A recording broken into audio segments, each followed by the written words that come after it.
নমস্কার বন্ধুরা, আজকে আমাদের এই ইকোনমি সিরিজের টপিকটা খুবই গুরুত্বপূর্ণ, সেন্সিটিভ এবং সবার জন্য রেলেভেন্ট। একটা প্রচন্ড বড় সমস্যা আমাদের সোসাইটি বা আমাদের দেশে যেটা চলছে সেটা নিয়ে আমরা আলোচনা করব from the perspective of economy. তো ভেবে দেখো তো, আর ইউ আনএমপ্লয়েড? তুমি কি বেরোজগার বা বেকার? তো ইকোনমি পার্সপেক্টিভ থেকে এই প্রশ্নটার উত্তর আমরা কয়েকটা পয়েন্টে অ্যানালিসিস করতে পারি। সবার প্রথম এক এক করে এই পয়েন্টগুলোর উত্তর তোমরা নিজেদের ক্ষেত্রে ভাবো। সবার প্রথম, are you of working age? এই ওয়ার্কিং এজের বিষয়টা আমাদের দেশে বেসিক্যালি 15 থেকে 59 ইয়ার্স অফ এজ ধরা হয়। তো যদি কেউ এই ওয়ার্কিং এজে থাকে তাহলে সেটা একটা ক্রাইটেরিয়া আনএমপ্লয়েড হওয়ার পিছনে। দ্বিতীয় প্রশ্ন, are you willing to work at the existing wage rate? তুমি ওয়ার্কিং এজে আছো এবং কাজ করতেও চাইছো, কিন্তু যেই ওয়েজ রেট, সেই কাজের পারিশ্রমিক যেটা তোমাকে অফার করা হচ্ছে সেটাতে তুমি কি উইলিং টু ওয়ার্ক আছো? সেটাতে তুমি কি কাজ করতে চাও? তৃতীয় প্রশ্ন, are you able to work? তুমি সেই কাজটা করার জন্য সক্ষম কিনা, সেটা ফিজিক্যালি হোক, মেন্টালি হোক, কোয়ালিফিকেশন ওয়াইজ হোক, সেই কাজটা করার জন্য তুমি যোগ্য কিনা। 4 নম্বর প্রশ্ন, are you seeking or available to work? তুমি কি কাজ খুঁজছো এবং কাজ করার জন্য তুমি প্রস্তুত? এই seeking work and available to work, এই দুটো প্রশ্ন অ্যাকচুয়ালি একটু আলাদা। চলো আমরা এক্সাম্পলের মাধ্যমে সেটা বুঝে নিই। ধরো একটা এক্সাম্পল রাহুলের, যে হচ্ছে অ্যাক্টিভলি কাজ খুঁজছে, বিভিন্ন জায়গায় অ্যাপ্লাই করছে বা এমপ্লয়মেন্ট এক্সচেঞ্জে সে রেজিস্টার করে রেখেছে। তো বেসিক্যালি সে জব ইন্টারভিউ দিচ্ছে, এমপ্লয়মেন্ট এক্সচেঞ্জের দোরগোড়ায় ঘুরে বেড়াচ্ছে এবং যে কোনো সময় তাকে কাজ অফার করলে সে জয়েন করে নেবে। তো তার মানে রাহুল হলো seeking job as well as available for job, দুটোই। আরেকটা এক্সাম্পল নেওয়া যাক প্রিয়া, যে হচ্ছে সরকারি চাকরির পরীক্ষার প্রস্তুতি নিচ্ছে এবং পরীক্ষাগুলো সে দিচ্ছে। তো সে বেসিক্যালি রেজাল্টের ওয়েট করছে চাকরি পাওয়ার জন্যে।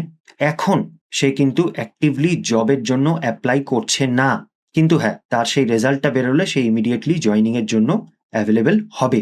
তো তার মানে প্রিয়া হচ্ছে সিকিং জব, নো, বর্তমানে সে কিন্তু কাজ খুঁজছে না, কিন্তু অ্যাভেলেবেল টু ওয়ার্ক। তার এই রেজাল্টটা বেরিয়ে গেলে সে ইমিডিয়েটলি কি কাজ জয়েন করতে রেডি হবে? তো উত্তরটা হচ্ছে হ্যাঁ। তো এখানে দেখো, seeking job R available for job, এটার মানেটা আলাদাভাবে বুঝতে পারলে। আরেকটা এক্সাম্পল, অনন্যা বলে একজন মেয়ে, যে হচ্ছে কলেজ বা ইউনিভার্সিটির ফাইনাল সেমিস্টারের পরীক্ষা সে দিচ্ছে। সেমিস্টার শেষ হলেই সে জব খুঁজবে বা জবের জন্য অ্যাপ্লাই করবে। সে অলরেডি সেমিস্টার শেষ হওয়ার আগেই বিভিন্ন জবের জন্য অ্যাপ্লিকেশন সে পাঠিয়ে দিয়েছে। তবে সে জবটা তখনই পাবে যখন তার ফাইনাল সেমিস্টারের রেজাল্টটা বেরো। সে ফাইনাল সেমিস্টারের রেজাল্ট বেরোনোর পর জবের জন্য অ্যাভেলেবেল হবে। তো সে কি চাকরি খুঁজছে? ইয়েস, সে চাকরি খুঁজছে, ইন দ্য সেন্স সে জবের জন্য অ্যাপ্লাই করছে, কিন্তু সে কি জব জয়েন করার জন্য ইমিডিয়েটলি অ্যাভেলেবেল? উত্তরটা হচ্ছে না। তার ফাইনাল সেমিস্টারের রেজাল্টটা বেরোনোর পরেই সে জবের জন্য অ্যাভেলেবেল হবে। তো প্রথম ক্ষেত্রে রাহুল জব খুঁজছে এবং জব যদি তাকে অফার করা হয় সে ইমিডিয়েটলি জয়েন করে নেবে। পরের ক্ষেত্রে প্রিয়া কিন্তু জব খুঁজছে না, কিন্তু রেজাল্ট বেরোলে সে ইমিডিয়েটলি জয়েন করার জন্য অ্যাভেলেবেল আছে। কিন্তু অনন্যা, যে চাকরি খুঁজছে, কিন্তু এখন সে চাকরির অফার পেয়ে গেলেও সে জয়েন করতে পারবে না। তো that brings us to this question, are you seeking and or available to job? কাজ কি খোঁজা হচ্ছে এবং তার সাথে যদি কাজ পেয়ে যায় কেউ, সে কি মোটামুটি ইমিডিয়েটলি জয়েন করতে পারবে কিনা? তো আনএমপ্লয়েড হওয়ার জন্য এই দুটো প্রশ্নেরই উত্তর হ্যাঁ হতে হবে। এবং ফাইনালি যেটার জন্য আলটিমেটলি আনএমপ্লয়েড, সে ওয়ার্কিং এজে আছে, সে এক্সিস্টিং ওয়েজ রেটে কাজও করতে চাইছে, সে কাজটা করার জন্য যোগ্য, সে কাজ খুঁজছে এবং কাজ পেলেই সে কাজ করার জন্য অ্যাভেলেবেল হয়ে যাবে, কিন্তু সে একটা পার্টিকুলার রেফারেন্স পিরিয়ডে কাজ পায়নি। রেফারেন্স পিরিয়ড বলতে যেই টাইমটাতে সমীক্ষা করা হচ্ছে, আনএমপ্লয়েড সার্ভে সরকারের তরফ থেকে করা হয়, এনএসও অর্গানাইজেশনটা করে থাকেন, এবং তারা একটা পার্টিকুলার পিরিয়ডে কেউ এমপ্লয়েড আছে কি আনএমপ্লয়েড আছে সেই ভিত্তিতে আনএমপ্লয়মেন্ট ক্লাসিফাই করে। তো যেই রেফারেন্স পিরিয়ডে সমীক্ষাটা করা হচ্ছে, সেই রেফারেন্স পিরিয়ডে সে যদি বাকি ক্রাইটেরিয়া ফুলফিল করা সত্ত্বেও সে যদি কাজ না পাচ্ছে, তাহলে সে আনএমপ্লয়েড। এটা হচ্ছে আনএমপ্লয়মেন্টের ক্লাসিক ইকোনমিক ডেফিনেশন ইন্ডিয়ার ক্ষেত্রে। তো যারা যারা এই ক্যাটাগরিতে পড়ো, তোমাদের আজকের ফার্স্ট ধাপ যেটা এই স্টেটাস থেকে বেরোনোর জন্য তুমি নিতে পারো, সেটা হচ্ছে এই ভিডিওটাকে লাস্ট পর্যন্ত মনোযোগ সহকারে দেখা। তো বন্ধুরা, welcome to another video in the Indian economy series. এই সিরিজে আমরা বাংলায় বা বেঙ্গলিশে ইকোনমির গুরুত্বপূর্ণ কনসেপ্টগুলো সিরিয়ালি 1 by 1 আমরা আলোচনা করছি। আজকের ভিডিওটা আমার অ্যাকচুয়ালি আনতে একটু লেট হয়ে গেল প্রিভিয়াস ভিডিওর তুলনায়। সেটার কারণ হচ্ছে এই চ্যাপ্টারে এত নিটিগ্রিটি আছে এবং টেকনিক্যালিটিস আছে, সেগুলো নিয়ে আমি প্রপার রিসার্চ করে প্রপার ডেফিনেশন বা এক্সাম্পলস জেনে আমি এই ভিডিওটা আনতে চাইছিলাম, যার জন্য লেট হলো। তবে চিন্তা করো না বন্ধুরা, এই ভিডিওটা দুটো পার্টে ভাগ করা হবে। আজকে সেটার পার্ট 1, নেক্সট পার্টটা আমি খুব তাড়াতাড়ি নিয়ে আসবো এবং I promise each and every video in this series তোমাদের জন্য অত্যন্ত গুরুত্বপূর্ণ হবে, এক্সাম পার্সপেক্টিভ থেকে মনে রাখতে সহজ হবে এবং হাইলি এফেক্টিভ হবে। কম সময়ে তোমরা অনেকটা বেশি শিখে যাবে ইকোনমি সম্বন্ধে, এটাই আমার লক্ষ্য এবং তোমাদেরও লক্ষ্য, সময় যাতে ওয়েস্ট না হয়। চলো তাহলে শুরু করা যাক। আচ্ছা, এবার আনএমপ্লয়মেন্ট ডিসকাস করার সাথে সাথে আরেকটা কনসেপ্ট আসে যেটাকে বলে আন্ডার এমপ্লয়েড। সেটা মানে কি আমরা এখনই জেনে নেব। তো আনএমপ্লয়মেন্ট কথাটা এখনই আমরা ডেফিনেশন দেখলাম। তো বেসিক্যালি একজন ব্যক্তি যে কাজ করতে চায়, কাজ করার জন্য সে প্রস্তুত আছে ইমিডিয়েটলি, কাজ খুঁজছে কিন্তু কাজ পাচ্ছে না একটা রেফারেন্স পিরিয়ডে, সেটা আনএমপ্লয়মেন্টের ডেফিনেশন, যেটা আমরা এখনই আলোচনা করলাম। যখন একটা মানুষ আনএমপ্লয়েড আছে তখন তার লেবার ইউটিলাইজেশন জিরো, তার যে কাজ করার ক্ষমতা সেটাকে ব্যবহার একেবারেই করা হচ্ছে না, সে আনএমপ্লয়েড আছে। কিন্তু এটার সাথে যদি আমরা তুলনা করি আন্ডার এমপ্লয়মেন্টে, এখানে কি, এখানে সে কাজ অলরেডি করছে কিন্তু ফুল টাইম হয়তো কাজ করছে না, বা তার কোয়ালিফিকেশন অনুযায়ী সে কাজ করছে না। কিছু না কিছু কাজ সে করে যাচ্ছে বটে, কিন্তু তার লেভেলের কাজ সে করছে না। তার সময়টা বা তার স্কিলসটাকে সে যেই কাজটা করছে সেটা পুরোপুরি ইউটিলাইজ করছে না। তো এখানে লেবার ইউটিলাইজেশন কিন্তু জিরো নয়, কিছুটা তার লেবার দেওয়ার ক্ষমতাকে ইউটিলাইজ করা হচ্ছে, তবে ঠিকভাবে নয়। তাকে দিয়ে আরও কাজ করানো যাবে এবং কাজ করে সে রোজগার করতে পারে, আমাদের জিডিপিতে কন্ট্রিবিউট করতে পারে আরও বেশি। যেটা সে প্রেজেন্টলি করছে তার থেকে অনেক বেশি তার কন্ট্রিবিউশনের ক্ষমতা আছে, কিন্তু সে সেটা করতে পারছে না, তাকে বলে আন্ডার এমপ্লয়মেন্ট। তো আনএমপ্লয়েড মানে সে একেবারেই বেকার, কিন্তু আন্ডার এমপ্লয়মেন্ট বলতে সে তার লেভেলের নিচের কাজ করছে। ফর এক্সাম্পল, সে একটা পিএইচডি করা ব্যক্তি যদি পিয়নের কাজ করছে, তো এখানে পিয়নের কাজটা তার কোয়ালিফিকেশন থেকে কিন্তু অনেকটাই নিচে। পিয়নের কাজে যেই স্কিল দরকার হয় বা যেই পারিশ্রমিক অফার করা হয় সেটা কিন্তু তার লেভেল থেকে অনেকটা নিচে, হেন্স সে আন্ডার এমপ্লয়েড। তো এই ডিফারেন্স থেকে তোমরা একটা কোয়েশ্চেন ডেফিনেটলি এক্সপেক্ট করতে পারো, আন্ডার এমপ্লয়েড কাকে বলে। তো এক্সামে সেই কোয়েশ্চেনটাও এসেছিল, যার জন্যে এই দুটো ডিফারেন্সগুলো আমি আরেকবার একটু বুঝিয়ে দিচ্ছি। তো আনএমপ্লয়মেন্ট মানে বুঝেই গেলে, পার্সন উইলিং আছে, অ্যাভেলেবল টু ওয়ার্ক আছে, সিকিং ওয়ার্ক আছে, কিন্তু এমপ্লয়মেন্ট পাচ্ছে না। তবে আন্ডার এমপ্লয়েড মানে পার্সন কিন্তু টেকনিক্যালি এমপ্লয়েড আছে, কিন্তু তার অ্যাভেলেবল টাইম হোক, স্কিল হোক বা প্রোডাক্টিভ ক্যাপাসিটি হোক, সেটার ফুল ইউটিলাইজেশন হচ্ছে না। তো আনএমপ্লয়মেন্টের ক্ষেত্রে পার্সনের কিন্তু কোনো ওয়ার্ক নেই, ডাজ নট গেট ওয়ার্ক। কিন্তু আন্ডার এমপ্লয়মেন্টের ক্ষেত্রে পার্সনের কিন্তু ওয়ার্ক আছে, কিন্তু সেটা ইনসাফিসিয়েন্ট বা তার জন্য আনসুটেবল। আনএমপ্লয়মেন্টের ক্ষেত্রে তার লেবার ক্যাপাসিটি পুরোপুরি আনইউটিলাইজড আছে, সে যেই শ্রম দান করতে পারে সেটার একেবারেই কোনো ইউজ হচ্ছে। কিন্তু আন্ডার এমপ্লয়মেন্টের ক্ষেত্রে তার লেবার ক্যাপাসিটি কিন্তু পার্শিয়ালি ইউজ হচ্ছে, কিন্তু যতটা পরিমাণ ইউজ করা যেত সেটা কিন্তু হচ্ছে না।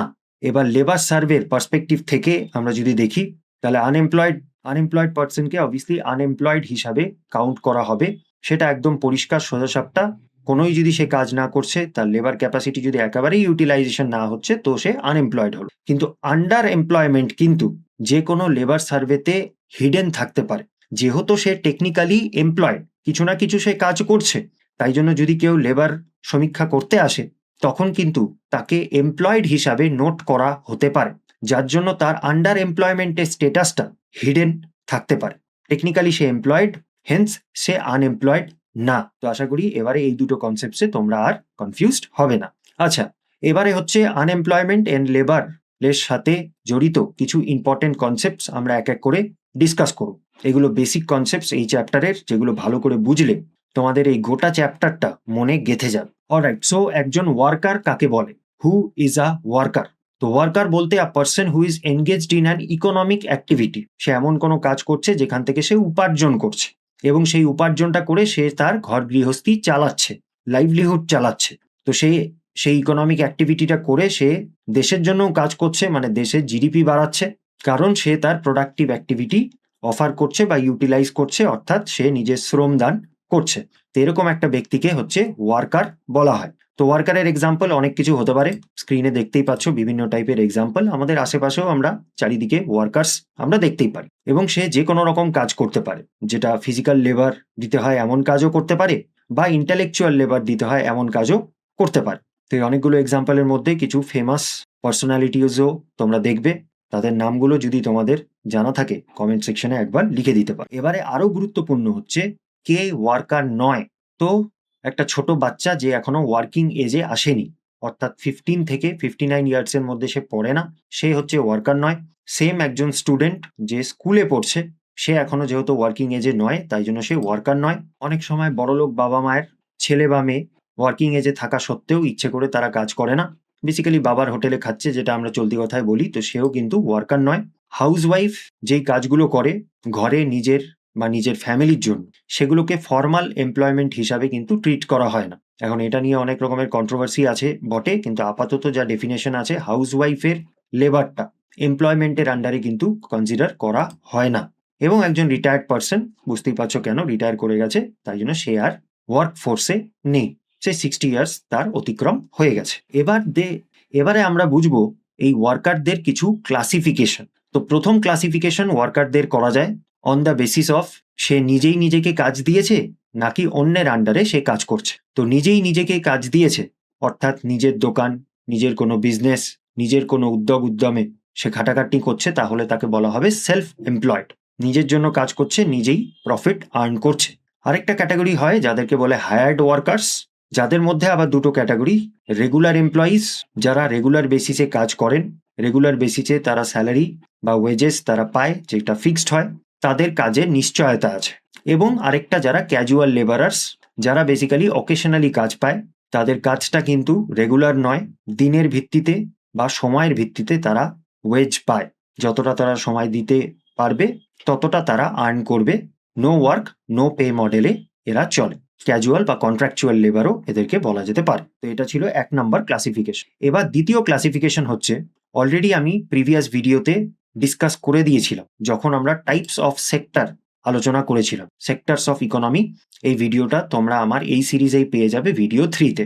তো সেখানে আমরা দেখেছিলাম দুটো টাইপের সেক্টর, একটাকে বলে ফর্মাল সেক্টর আর একটাকে বলে ইনফর্মাল সেক্টর। তো ফর্মাল সেক্টরে বেসিক্যালি লিগাল রেকগনিশন আছে, ওখানে রিটেন কন্ট্রাক্ট সাইন করিয়ে কাজ করানো হয়, এবং সোশ্যাল প্রোটেকশন আছে, যেমন পেইড লিভের ব্যবস্থা, সোশ্যাল সিকিউরিটি, পিএফ এর ব্যবস্থা, ইভেন পেনশনের ব্যবস্থা। সেখানে ইনফর্মাল সেক্টরে কিন্তু কোনো ফর্মাল কন্ট্রাক্ট সাইন করিয়ে কাজ করানো হয় না, সোশ্যাল সিকিউরিটি একেবারেই নেই বা খুব কম আছে ফর্মাল সেক্টরের তুলনা। তো ফর্মাল সেক্টরে যারা কাজ করে তাদেরকে বলে ফর্মাল ওয়ার্কার্স, এবং ইনফর্মাল সেক্টরে যারা কাজ করে তাদেরকে বলে ইনফর্মাল ওয়ার্ক। এখানে সেক্টরগুলো বুঝলেই আমরা বুঝে যাব কি টাইপের ওয়ার্ক। এবার তৃতীয় টাইপ অফ ক্লাসিফিকেশন, যেটা অত্যন্ত ইন্টারেস্টিং, এক্সামেও প্রচন্ড প্রশ্ন আসে এবং মানুষের অনেক কনফিউশনে ভোগে, সেটা এবার আমরা দেখে নেব। ক্লাসিফিকেশন অফ ওয়ার্কার টাইপ 3, যেটা বেসিক্যালি কলারের কালারের উপরে ডিপেন্ড করে। চলো দেখে নেওয়া যাক। আচ্ছা, তো কনস্ট্রাকশন লেবার, ওয়েল্ডার, মেসন অর্থাৎ রাজমিস্ত্রি, এরা কি টাইপের ওয়ার্কার? তো দেখো, এদের নেচার অফ এমপ্লয়মেন্টের মধ্যে যেই জিনিসগুলো কমন আছে সেটা হচ্ছে যে তারা আইদার স্কিল্ড বা আনস্কিল্ড ফিজিক্যাল লেবারে, ম্যানুয়াল লেবার বা ফিজিক্যাল লেবারে, শারীরিক শ্রমে তারা যুক্ত আছে, এবং তাদের পারিশ্রমিক যেটা তারা পায় সেটা তাদের ঘন্টার ভিত্তিতে বা ডের ভিত্তিতে তারা পেয়ে থাকে, এরকম টাইপের জব। এক্সাম্পলস সামনেই তোমরা দেখতে পাচ্ছ। তো এদেরকে বলে হচ্ছে বন্ধুরা ব্লু কলার ওয়ার্কার্স। তো এই ক্লাসিফিকেশনটা সবার প্রথম আমেরিকাতে করা হয়েছিল, কারণ যারা এরকম শারীরিক শ্রমে যুক্ত আছে, যেই লেবাররা, তারা কিন্তু ব্লু কালারের জিন্স পরতো কারণ জিন্স কাপড়টা খুব মোটা হয় এবং সহজে ময়লা বা ছিঁড়ে যায় না। যেহেতু তারা ফিজিক্যাল লেবার করছে, তারা ওরকম মোটা প্যান্ট বা জামা পরতো, তাই জন্য তাদেরকে বলা হতো ব্লু কলার ওয়ার্কার্স। তো এখন সেই ক্লাসিফিকেশনটা সমস্ত দেশের ক্ষেত্রেই অ্যাপ্লাই করে, সে ব্লু কালারের জামা পরুক চাই না পড়ুক। এখন নেক্সট টাইপের ওয়ার্কার্স হচ্ছে যেমন ব্যাংক এমপ্লয় বা ক্লার্ক বা অফিস ওয়ার্কার।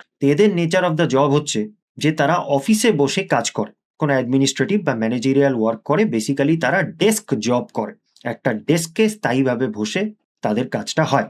তো এদেরকে বলে হচ্ছে বন্ধুরা হোয়াইট কলার ওয়ার্কার্স। আবারও ক্লাসিফিকেশনটা এসেছিল যেহেতু এরা অফিসে কাজ করে, অত ডাস্টি এনভায়রনমেন্ট বা এমন এনভায়রনমেন্ট যেখানে প্রচণ্ড ফিজিক্যাল ওয়ার্কের দরকার হয় সেখানে তারা কাজ করে না, তাই জন্য তারা জামা লাইট কালারের পরলে বা হোয়াইট কালারের পরলেও সেগুলো ময়লা হবে।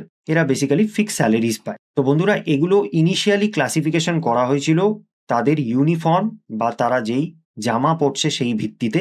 মেইনলি ওয়েস্টার্ন ওয়ার্ল্ডে, আমেরিকাতে এই ক্লাসিফিকেশনগুলো অরিজিনেট করেছে, তবে এখন সমস্ত দেশেই সেটা অ্যাপ্লাই করে ইরেসপেক্টিভ অফ তাদের জামা বা অ্যাটায়ারের ইউনিফর্মের কালার কি সেটার উপরে নির্ভর করে না, কিন্তু টার্মগুলো রয়ে গেছে। তো ব্লু কলার ওয়ার্কার যারা শারীরিক শ্রম করে এবং দিনের ভিত্তিতে বা সময়ের ভিত্তিতে তারা পারিশ্রমিক পান, এবং হোয়াইট কলার ওয়ার্কার যারা মেইনলি ডেস্ক জব করে এবং একটা ফিক্স স্যালারি তারা পেয়ে থাকেন।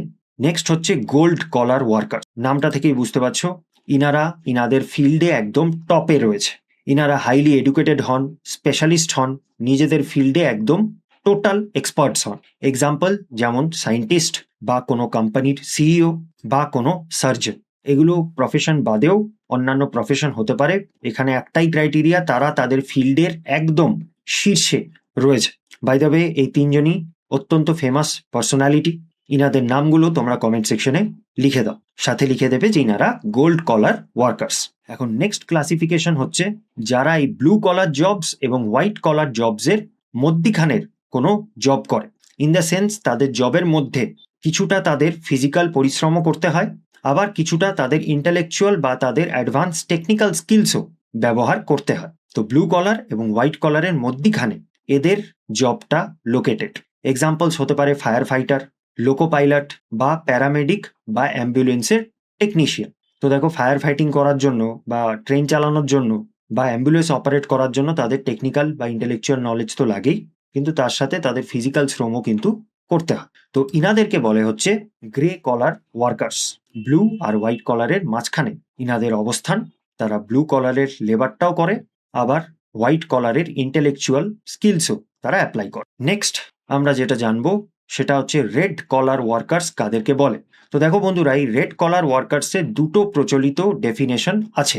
প্রথম ডেফিনেশন, যারা বিউরোক্র্যাটস হয়, সিভিল সার্ভেন্টস হয়, বেসিক্যালি সরকারি চাকরি করে, পাবলিক অ্যাডমিনিস্ট্রেশনের সাথে তারা যুক্ত আছে, পলিসি বানায় সাধারণত। এবং দ্বিতীয় ডেফিনেশন হচ্ছে যারা প্রাইমারি সেক্টরে জব করে, অর্থাৎ এগ্রিকালচার, ফিশিং, ফরেস্ট্রি, এই সমস্ত প্রফেশনের সাথে তারা যুক্ত।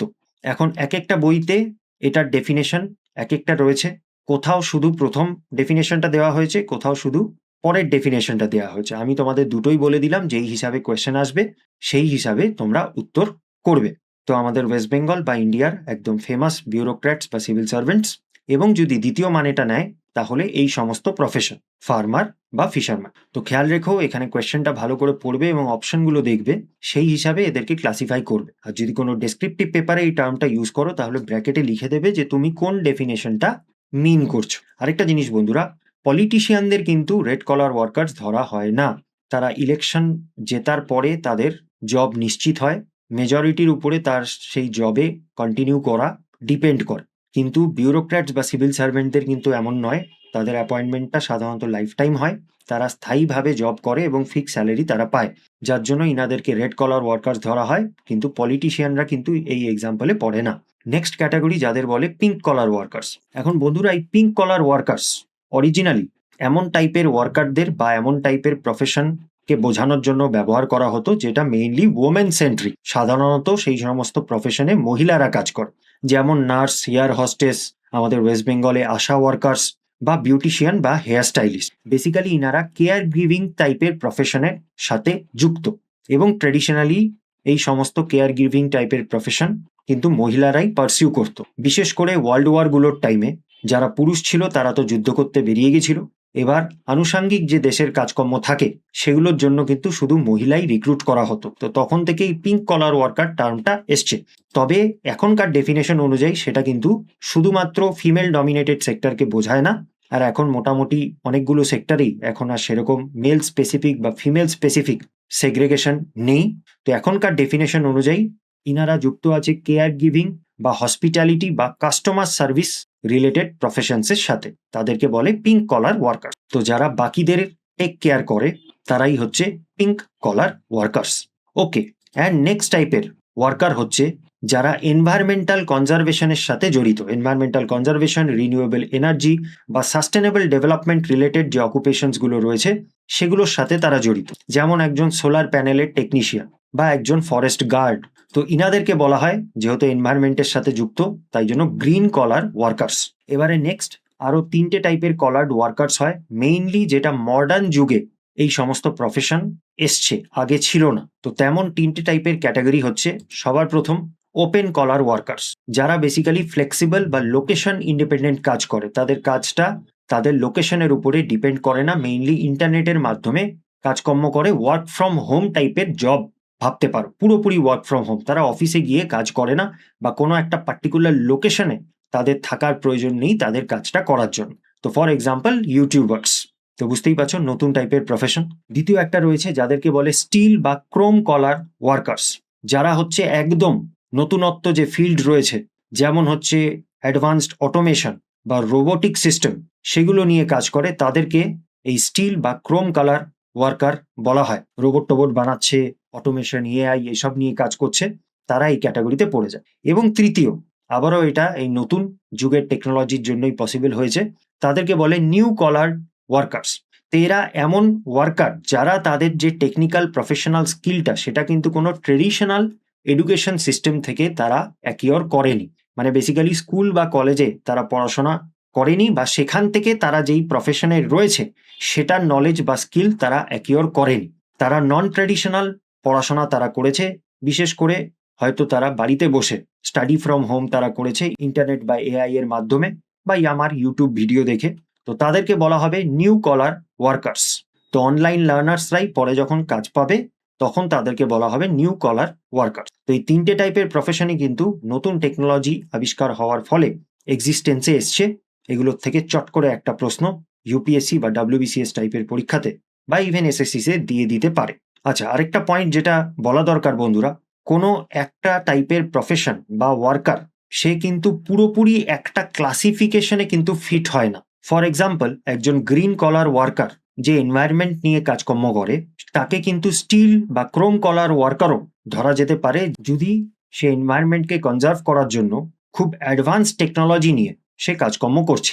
বা একজন পিঙ্ক কালার ওয়ার্কার যে কেয়ার গিভিং বা হসপিটালিটি টাইপ প্রফেশনে রয়েছে, সে কিন্তু রেড কালার ওয়ার্কারও হতে পারে যদি সে গভর্নমেন্ট সেক্টরে রয়েছে, গভর্নমেন্টের নার্স, গভর্নমেন্টের আশা ওয়ার্কার্স ইত্যাদি। তো correct classification of collar of a particular profession তোমাদেরকে কোয়েশ্চেন অনুযায়ী কিন্তু ভাবতে হবে। কোয়েশ্চেনে কিভাবে ডেসক্রাইব করেছে তাদের নেচার এবং কেমন টাইপের অপশনস রয়েছে, সেটা অন দ্য স্পট তোমাদেরকে ভাবতে হবে। আমি অবভিয়াসলি ওরকম কিছু question at the end of this video discuss করব। তো এই ছিল আমাদের থার্ড ক্লাসিফিকেশন অফ ওয়ার্কার, যেটা হচ্ছে নেচার অফ দ্য জব বা নেচার অফ দ্য সেক্টর, বা কেমন টাইপের টেকনোলজির ইউজ, বা সে কোন লোকেশনে কাজ করে, সেগুলো নানান জিনিসের উপরে ডিপেন্ডেন্ট। আচ্ছা, নেক্সট, আনএমপ্লয়মেন্ট এবং লেবারের সাথে জড়িত আরো কিছু টার্মস। প্রথমটা হচ্ছে labour supply versus labour force, দুটো আলাদা টার্ম। তো লেবার সাপ্লাই হচ্ছে the amount of labour workers R willing to offer at different ways rates, কত পারিশ্রমিকে সে কত নিজের শ্রম দান করতে চাইছে, তো সেটা হচ্ছে লেবার সাপ্লাই। এটা মেজারমেন্টের ইউনিট হচ্ছে ওয়ার্কিং টাইমের উপর, কত ঘন্টা সে নিজের লেবার সাপ্লাই করতে ইচ্ছুক বা করতে পারছে, বা কতদিন সে নিজের লেবারটা দিচ্ছে। তো এই লেবার সাপ্লাই কিন্তু ওয়েজ রেটের উপরে ডিপেন্ড করে, কে কত টাকায় নিজের শ্রমদান করতে রাজি হচ্ছে। হতে পারে কেউ ওয়ার্কিং এজে আছে, হতে পারে সে সিকিং জব এবং অ্যাভেলেবেল ফর জবও আছে, কিন্তু সে যেহেতু উপযুক্ত পারিশ্রমিক পাচ্ছে না, তাই জন্য সে নিজের লেবার সাপ্লাই দিতে রাজি নয়। এবং এটা কিন্তু নাম্বার অফ ওয়ার্কার্স মেজার করে না, কতজন লেবার সাপ্লাই অফার করছে সেটা ম্যাটার করে না, এটা সময়ের উপরে কাউন্ট করা হয়। আর সেখানে লেবার ফোর্স হচ্ছে কতজন ব্যক্তি এমপ্লয়েড আছে বা তারা কাজ খুঁজছে এবং কাজ করার জন্য তারা অ্যাভেলেবেল আছে, সেটা যতক্ষণই কাজ করার জন্য তারা অ্যাভেলেবেল থাকুক না কেন। তো এই লেবার ফোর্স কিন্তু আবার ওয়ার্কিং টাইম মেজার করে না এবং এটা ওয়েজ রেটের উপরে ডিপেন্ডেন্ট নয়। চলো এদের ডিফারেন্স এবং সিমিলারিটিগুলো এই এক্সাম্পলের মাধ্যমে আমরা বুঝি। তো দেখো, লেবার সাপ্লাই বলতে একজন কত অ্যামাউন্ট অফ লেবার অফার করতে চাইছে একটা পার্টিকুলার ওয়েজ রেট। তো যখন কেউ কম টাকা পাচ্ছিল, সে 4 ঘন্টা তার লেবার সাপ্লাই দিতে সে রাজি হল। আর একটু বেশি পাচ্ছে তো 8 ঘন্টা, আর একটু বেশি পাচ্ছে তো সে 12 ঘন্টা কাজ করতেও রেডি আছে। শুধুমাত্র 1% কত লেবার সাপ্লাই দিচ্ছে সেটা কিন্তু নয়, টোটাল লেবার সাপ্লাই ক্যালকুলেট হয় যতজন তাদের লেবার সাপ্লাই একটা পার্টিকুলার ওয়েজ রেটে দিতে ইচ্ছুক আছে, তাদের সবার লেবার সাপ্লাই ক্যালকুলেট করে টোটাল লেবার সাপ্লাই ক্যালকুলেট করা হয়। তো এই লেবার সাপ্লাই কিন্তু নাম্বার অফ আওয়ার্স বা ডেজ ওয়ার্কডের উপরে ডিপেন্ড করে। এই ব্যক্তিটা যখন কম টাকা পাচ্ছিল সে 4 ঘন্টা কাজ করতে রাজি হয়েছে, ইনার মতো আরও 10টা ব্যক্তি থাকতে পারে যে এই টাকাতে মাত্র 4 ঘন্টাই দেবে, বা কেউ 3 ঘন্টা দেবে, কেউ 2 ঘন্টা দেবে। তো ইরেসপেক্টিভ অফ 5 জন লেবার দিচ্ছে কি 2 জন লেবার দিচ্ছে, লেবার সাপ্লাই কিন্তু নাম্বার অফ ওয়ার্কার্সের উপরে ডিপেন্ড করে না। 5 জন যদি 2 ঘন্টা দিচ্ছে তাহলেও লেবার সাপ্লাই 10, আবার 2 জন যদি 5 ঘন্টা করে লেবার সাপ্লাই দিচ্ছে একটা পার্টিকুলার ওয়েজ রেটে, তাহলেও কিন্তু লেবার সাপ্লাই 10। তো লেবার সাপ্লাই ডেফিনেটলি ডিপেন্ড করে ওয়েজ রেটের উপর। কিন্তু লেবার ফোর্স এটা কিন্তু নাম্বার অফ পার্সনসের উপরে ডিপেন্ড করে। একজন যদি কাজ করছে বা কাজ করতে রাজি আছে তাহলে লেবার ফোর্সে 1 কাউন্ট হবে, যদি 2 জন আছে, যদি 3 জন আছে 2 বা 3 কাউন্ট হবে, 10 জন থাকলে 10টা কাউন্ট হবে। এখন তারা কত ঘন্টা করে কাজ করছে, ইনি যে লেবার ফোর্সে কাজ করছেন তিনি 1 ঘন্টা করছেন, 2 ঘন্টা করছেন কি 5 ঘন্টা করছেন, বা ইনারা যে লেবার ফোর্সে কাজ করছে তারা 12 ঘন্টা করছে কি 18 ঘন্টা করছে, এটার উপরে কিন্তু লেবার ফোর্স ডিপেন্ড করে না। লেবার সাপ্লাই ডিপেন্ড করে কিন্তু লেবার ফোর্স ডিপেন্ড করে জাস্ট হেড কাউন্ট। এটা কতজন শ্রমিক অলরেডি কাজ করছে, এমপ্লয়মেন্টে আছে, বা seeking and or available for work.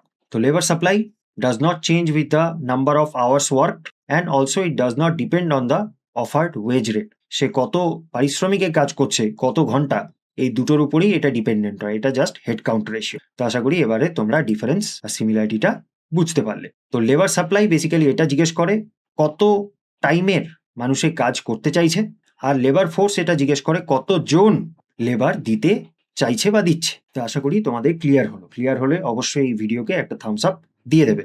Next আমরা ডিসকাস করব লেবার ফোর্স, যেটা অলরেডি আমরা ডিসকাস করলাম, তার সাথে ওয়ার্ক ফোর্সের কি ডিফারেন্স। তো লেবার ফোর্স অলরেডি আমরা ডেফিনেশন আলোচনা করলাম, number of persons employed seeking and or available for work. Seeking আর অ্যাভেলেবল ফর ওয়ার্ক কে ডিফারেন্স কি সেটা কিন্তু আমরা প্রথমেই আলোচনা করেছি, আশা করি তোমাদের মনে আছে। তো এই লেবার ফোর্স কিন্তু বোথ এমপ্লয়েড এবং আনএমপ্লয়েড পার্সনদেরকে কাউন্ট করে। এমপ্লয়েড পার্সন এবং যারা সিকিং বা অ্যাভেলেবল ফর ওয়ার্ক তারা আনএমপ্লয়েড হলেও তারা লেবার ফোর্সের কিন্তু পার্ট। তো লেবার ফোর্স বোথ এমপ্লয়েড এবং আনএমপ্লয়েড পার্সনদের কিন্তু ইনক্লুড করে, যারা অলরেডি কাজ করছে বা যারা সিকিং বা অ্যাভেলেবল ফর ওয়ার্ক আছে অর্থাৎ আনএমপ্লয়েড, তাদেরকেও কিন্তু কনসিডার করে as part of labour force. এবং লেবার ফোর্সের একটা সোজাসাটা ফর্মুলা আছে যেটা মনে রাখলেই তোমরা এটার ডেফিনেশনটা মনে রাখতে পারবে। Labour force equal to employed plus unemployed. Next হচ্ছে ওয়ার্ক ফোর্স। তো ওয়ার্ক ফোর্স হচ্ছে শুধুমাত্র যারা এমপ্লয়েড তাদেরকে নিয়ে ওয়ার্ক ফোর্স ক্যালকুলেট করা হয়, number of person actually employed. তো এটাতে আনএমপ্লয়েড লোকজনদের কিন্তু ধরা হয় না। এবং এটারও সিম্পল ফর্মুলা, লেবার ফোর্স থেকে আনএমপ্লয়েড যারা রয়েছে তাদেরকে সাবস্ট্রাক্ট করলেই ওয়ার্ক ফোর্স চলে আসে। তো আশা করি বুঝতে পারলে। এবার এক্সামে যেই প্রশ্নগুলো আসে সেটা রিলেটেড কিছু পয়েন্টস। তো আমাদের যে টোটাল ওয়ার্কিং এজ পপুলেশন আছে, ওয়ার্কিং এজ পপুলেশন বলতে যারা 15 থেকে 59 ইয়ার্সের মধ্যে তারা পড়ছে। ইন্ডিয়াতে ওয়ার্কিং এজের definition for the purpose of labour survey কিন্তু এটাই। তো এই ওয়ার্কিং এজ পপুলেশনের মধ্যে লেবার ফোর্স অর্থাৎ যারা অলরেডি কাজ করছে বা কাজ খুঁজছে এবং ইচ্ছুক তারা একটা ক্যাটাগরি, আরেকটা হচ্ছে যারা আউটসাইড লেবার ফোর্স, যারা কাজ করছেও না কাজ করতে চায়ও তারা না। তো আউটসাইড লেবার ফোর্স অলরেডি তোমাদের আমি বললাম নটা ওয়ার্কার, ওই স্লাইডটা খেয়াল রাখো। তো ইনারা পড়ে যাচ্ছে। এবার লেবার ফোর্সের মধ্যে পড়ে যাচ্ছে যারা ওয়ার্ক ফোর্স, মানে অলরেডি তারা রোজগার করছে, কাজ করছে, এবং তার সাথে যারা আনএমপ্লয়েড অর্থাৎ তারা কাজ করতে চায়, কাজ খুঁজছে, কাজ করার জন্য অ্যাভেলেবেল কিন্তু কাজ পাচ্ছে না। তো লেবার ফোর্সের সাবসেট হচ্ছে ওয়ার্ক ফোর্স। আচ্ছা, এবং যেহেতু আমাদের চ্যাপ্টারটার নাম আনএমপ্লয়মেন্ট, তো আনএমপ্লয়েড ব্যক্তি কিভাবে পাওয়া যায় সেটা হচ্ছে লেবার ফোর্স থেকে যদি আমরা ওয়ার্ক ফোর্স মাইনাস করি তাহলে কতজন আনএমপ্লয়েড আমরা পেয়ে যাব। তো এই ডায়াগ্রামটা স্ক্রিনশট নিয়ে নিতে পারো বা নিজেদের বইতে বা খাতায় নোট ডাউন করে রাখতে পারো। একবারে একটা ডায়াগ্রামের মাধ্যমে এই সমস্ত কনসেপ্ট তোমাদের ক্লিয়ার হয়ে যাবে। আচ্ছা, একটা ফাইনাল কম্প্যারিজন যাতে কোনো রকম নট ইভেন 1% কনফিউশন তোমাদের মাথায় থাকে, এক্সামে যে কোনো রকম প্রশ্ন যেইভাবেই করুক না কেন তোমরা উত্তর দিতে পারো। তো ওটার জন্য এই ফাইনাল কম্প্যারিজনটা আমি নিয়ে এসেছি। অলরেডি আমার মনে হয় যথেষ্ট বোঝানোর যেগুলো ছিল আমি বুঝিয়ে দিয়েছি এই 3টে কনসেপ্টের সম্বন্ধে। ওই ডায়াগ্রামটা নোট ডাউন করবে এবং এই চার্টটা নোট ডাউন করবে, আশা করি তোমাদের বুঝতে কোনো তেমন সমস্যা হবে না। আচ্ছা, তো এবারে বন্ধুরা লেবার মার্কেট জড়িত আরও কিছু কি লেবার মার্কেট ইন্ডিকেটার্স, যেগুলোর ডেফিনেশন বা যেই কনসেপ্টসগুলো বারংবার কম্পিটিটিভ এক্সামসে জিজ্ঞেস করা হয়েছে। প্রথমটা হচ্ছে লেবার ফোর্স পার্টিসিপেশন রেট, মানে কি আমাদের পপুলেশনের কত পার্সেন্টেজ লেবার মার্কেটে পার্টিসিপেট করে থাকে। ফর্মুলা আছে labour force participation rate equal to labour force, যেটা আমরা এখনই ডিসকাস করলাম, আশা করি খেয়াল আছে, divided by population into 100 percentage term করার জন্য। খেয়াল রাখবে বন্ধুরা, লেবার ফোর্স বলতে কিন্তু বোথ এমপ্লয়েড এবং আনএমপ্লয়েডদের বোঝায়। কিন্তু আনএমপ্লয়েড হলেও তারা কিন্তু কাজ করতে চাইছে এবং কাজ খুঁজছে। যারা করতেই চায় না, স্টুডেন্ট, হাউসওয়াইফ, রিটায়ার্ড প্রফেশনাল, তাদের কিন্তু লেবার ফোর্সে ধরা হয় না। তো এই ফর্মুলাটা আশা করি তোমরা বুঝতে পারবে। নেক্সট আরেকটা টার্ম হচ্ছে ওয়ার্কিং পপুলেশন রেশিও। নামটা থেকেই অনেকটা এটার definition clear. Percentage of population that is employed. এখনই আমরা ওয়ার্ক ফোর্স পড়লাম, ওখানে শুধুমাত্র লেবার ফোর্সের মধ্যে থেকে যারা এমপ্লয়েড তারা ইনক্লুডেড ছিল। তো এবার সেটা পপুলেশনের কত অনুপাত বা কত রেশিও সেই ওয়ার্ক ফোর্সের মধ্যে পড়ে, সেটাই হচ্ছে basically working population ratio. Work ফোর্সকে পপুলেশন দিয়ে ভাগ করে 100 দিয়ে মাল্টিপ্লাই, পার্সেন্টেজ টার্মে বেরিয়ে যাবে। এবং ফাইনালি আরেকটা টার্ম যেটা হচ্ছে আনএমপ্লয়মেন্ট রেট। তো লেবার ফোর্সের কতজন আনএমপ্লয়েড আছে, মানে যারা এমপ্লয়েড আছে তারা ওয়ার্ক ফোর্সে পড়ে গেল, তাদের বাদ দিয়ে কতজন আনএমপ্লয়েড আছে। তো এটা হচ্ছে এটা formula, unemployed person involuntary unemployment. আবার খেয়াল রাখবে ইনভলেন্টারি, তারা কাজ করতে চাইছে, কাজ করার জন্য তারা অ্যাভেলেবেল, কাজ খুঁজছে কিন্তু কাজ পাচ্ছে না। যারা ভলেন্টারিলি আনএমপ্লয়েড, যে করতেই চায় না, তারা কিন্তু এটার মধ্যে ইনক্লুডেড নেই। তো unemployed person divided by labour force into 100 করলে আমরা পেয়ে যাব আনএমপ্লয়মেন্ট রেট। তো এই ইন্ডিকেটরগুলো অ্যানালিসিস করে আমরা এটা বুঝতে পারি যে আমাদের দেশের প্রোডাক্টিভ ক্যাপাসিটি, মানে গুডস বা সার্ভিস প্রোডাকশন করার ক্যাপাসিটি কত রয়েছে। এখন ইন্ডিয়াতে লাস্ট 5-10 বছর থেকে আমাদের কিন্তু লেবার ফোর্সের সংখ্যাটা অনেকটা বেশি, হাউএভার আনএমপ্লয়মেন্ট রেটও কিন্তু আমাদের বেশি।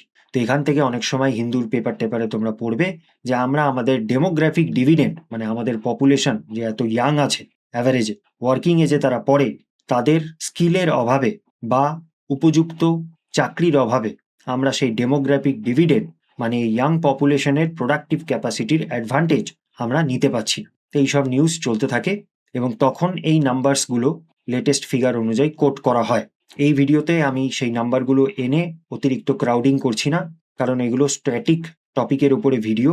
এরপর কারেন্ট অ্যাফেয়ার্স তোমরা অ্যাকচুয়ালি অটোমেটিক্যালি বুঝে যাবে, বা আমি আলাদা ভিডিও নিয়ে আসবো। এবং কারেন্ট অ্যাফেয়ার্স যেহেতু চেঞ্জ হয়, এই ভিডিওটা কে কখন দেখছে আমি তো সেটা জানি না, তো তাই জন্য লেটেস্ট এক্সামের আগে কারেন্ট অ্যাফেয়ার্স ইকোনমি রিলেটেড আমি কভার করে দেবো। আপাতত এই টার্মগুলো জানো, এগুলোর মানে বোঝো, প্রপারলি কনসেপ্টসগুলো ইন ডেপথে গিয়ে জানো, তাহলে যখন কারেন্ট অ্যাফেয়ার্স ডিসকাস হবে তখন খুব ঝটপট বুঝে যাবে, অনেকদিন তোমার মনেও থাকবে। আচ্ছা, আরেকটা জিনিস যেটা গুরুত্বপূর্ণ বলার, আনএমপ্লয়মেন্ট রেট কিন্তু লেবার ফোর্সের পার্সেন্টেজ হিসাবে ক্যালকুলেট করা হয়, টোটাল পপুলেশনের পার্সেন্টেজ হিসাবে নয়। অল রাইট, এই ছিল তাহলে আমাদের video on unemployment and labour part 1। অনেকগুলো গুরুত্বপূর্ণ কনসেপ্টস কিন্তু আমি এই একটা ভিডিওতে আলোচনা করলাম। অনেক বইতেই এগুলোর খুব ছোট করে দেওয়া থাকে, মানেগুলো অতটা পরিষ্কার নয়, সেটা আমি রিয়ালাইজ করলাম। তাই জন্য এইখানে আমি প্রপারলি রিসার্চ করে উইথ এক্সাম্পলস তোমাদের বোঝানোর চেষ্টা করলাম। আশা করি তোমরা বুঝতে পেরেছো। চলো লেটস টেস্ট ইট। আচ্ছা, ফার্স্ট কোয়েশ্চেন পড়ে নাও এবং নিজেরা উত্তর করার চেষ্টা করো। 5, 4, 3, 2, 1। অলরাইট, তো জিজ্ঞেস করেছে with reference to the Indian economy consider the following statement. দেখো ইউপিএসসির কোয়েশ্চেন, ফার্স্ট স্টেটমেন্ট বলেছে। আচ্ছা, তার আগে হচ্ছে কারেক্ট স্টেটমেন্টগুলোকে আইডেন্টিফাই করতে বলেছে। আচ্ছা, ফার্স্ট কোয়েশ্চেন জিজ্ঞেস করছে লেবার ফোর্স পার্টিসিপেশন রেট, এখনই আলোচনা করলাম, is defined as the percentage of employed person in the total population. তো না বন্ধুরা, শুধুমাত্র এমপ্লয়েড পার্সন নয়, এমপ্লয়েড পার্সনদের সাথে কিন্তু আনএমপ্লয়েড পার্সনদেরও যুক্ত করা হয় লেবার ফোর্সে। তো এটা কিন্তু সঠিক স্টেটমেন্ট নয়। দ্বিতীয় স্টেটমেন্ট বলেছে unemployment rate is defined as the percentage of person unemployed. এটা তো ঠিকই লাগছে, অ্যামাং দ্য টোটাল পপুলেশন। না, টোটাল পপুলেশন নয়, অ্যামাং দ্য লেবার ফোর্স। তো তাই জন্য এই স্টেটমেন্টটাও কিন্তু ভুল। এইবার থার্ড স্টেটমেন্ট বলছে worker population ratio is defined as the percentage of employed person in the total population. তো একদম এই স্টেটমেন্টটা ঠিক, এখনই আমরা আলোচনা করলাম। তো কনগ্রাচুলেশনস যারা সঠিক উত্তর দিয়েছো, বি 3 অনলি। নেক্সট কোয়েশ্চেনে চলে যাচ্ছি, পড়ে নাও পজ করে। 3, 2, 1। আচ্ছা, জিজ্ঞেস করেছে, এটা WBCS মেইনসের প্রশ্ন, the labour force of an economy refers to the population in the age group, অর্থাৎ ওয়ার্কিং এজের কথা বলছে। তো সেটা অলরেডি আমি বলে দিয়েছি, 15 থেকে 59 ইয়ার্স ইন্ডিয়ার ক্ষেত্রে। কনগ্রাচুলেশন যারা সঠিক উত্তর দিয়েছো, বি 15 to 59 ইয়ার্স। আচ্ছা, নেক্সট কোয়েশ্চেন পড়ে নাও। 3, 2, 1। জিজ্ঞেস করেছে worker population ratio is defined as, চলো নিচের থেকে দেখি, the percentage of employed person in a sector, না। তারপরে the total working people in a country, এটাও হবে না। Percentage of employed person in the working age population, একদম ঠিক বলেছে বন্ধুরা। তো এখনই আমরা ওয়ার্কিং পপুলেশন রেশিও যেটা আলোচনা করলাম সেটার ফর্মুলাটা কি ছিল, workforce divided by population into 100। তো পপুলেশন বলতে অফকোর্স ওয়ার্কিং এজ পপুলেশনের কথা এখানে বলেছে, আর ওয়ার্কফোর্স বলতেই কিন্তু শুধুমাত্র এমপ্লয়েড পার্সনস, ঠিক আছে। তো B is the correct answer, আর এটাও কিন্তু ইনকারেক্ট আনসার। আচ্ছা, কনগ্রাচুলেশন যারা সঠিক উত্তর দিয়েছো বি। নেক্সট কোয়েশ্চেন পড়ে নাও, 3, 2, 1। জিজ্ঞেস করেছে which one of the following groups of activity is appropriately labeled as gold collar worker। তো গোল্ড কলার আমি বলেছিলাম তারা তাদের ফিল্ডের এক্সপার্টস, একদম শীর্ষে রয়েছে। তো দেখা যাক, প্রোডাকশন আর manufacturing roles changing the form of commodities. তো তারা প্রোডাকশনে আছে, ম্যানুফ্যাকচারিংয়ে আছে, যেটা বেসিক্যালি একটা কমোডিটিকে ট্রান্সফর্ম করে অন্য কিছু কমিউনিটি বানায়। এখন সেটা হতে পারে, কিন্তু পয়েন্ট হচ্ছে এই ফিল্ডের তারা টপে আছে কিনা। তো তাই জন্য এটা আমরা হাতে রেখে নেক্সট অপশনে যাব। Mid level management across finance, health and education, না একদমই নয়, মিড লেভেল নয়, তারা একদম টপ লেভেলে আছে। Next, chief executive officers and top management of executives in government বা প্রাইভেট সেক্টর, তো এটা একদম কারেক্ট।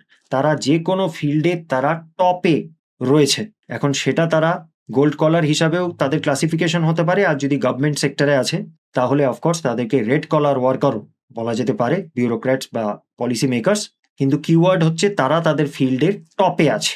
আচ্ছা, নেক্সট হচ্ছে technical support staff combining manual and professional work, না এটা তো গ্রে কলার ওয়ার্কারদের বলে, তো এটাও রং অপশন। তো কনগ্রাচুলেশন যারা আইডেন্টিফাই করতে পেরেছো, C is the correct option. Next question পড়ে নাও, 2, 3, 1।